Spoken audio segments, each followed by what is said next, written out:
welcome to Let's English. أهلا بكم في فيديو جديد من Let's English. هنتعلم فيه النهاردة ازاي ننطق أيام الأسبوع. Days of the week. Days of the week. أيام الأسبوع. Day يعني يوم. Week يعني أسبوع. Days of the week. We have 7 days in a week. أول يوم معانا هو السبت. اسمه Saturday. Saturday. زي ما انت سامع كده، ما اسمهوش Saturday، اسمه Saturday. Saturday. ليه؟ ببساطة في الامريكان انجلش التي لما بتيجي في النص between two vowels، يعني في النص بين حرفين متحركين، بننطقها دي خفيفة شوية، فزي ما انت سامع كده اسمها Saturday. Saturday. Saturday. اليوم اللي بعد كده اسمه Sunday. سهلة. بعدها Monday. برضو سهلة ما فيهاش اي مشاكل. Monday.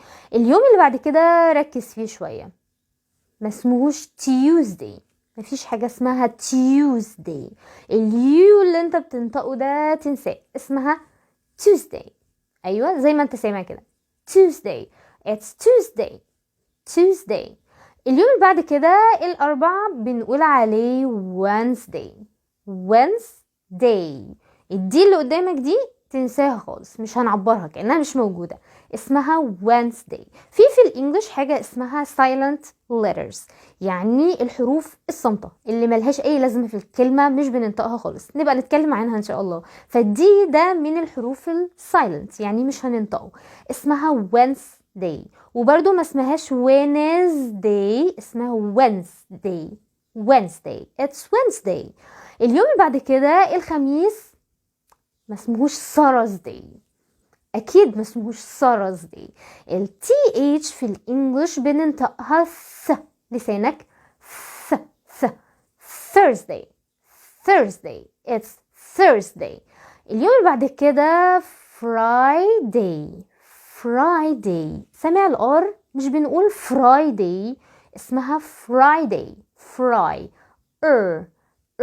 حرف الار في الانجليش نطقه مختلف تماما عن الراء اللي احنا بننطقها في العربي، فاسمها Friday.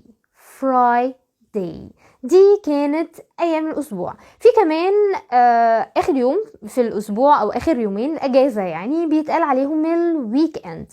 weekend. في الانجليش بننطقها weekend. It's the weekend. weekend.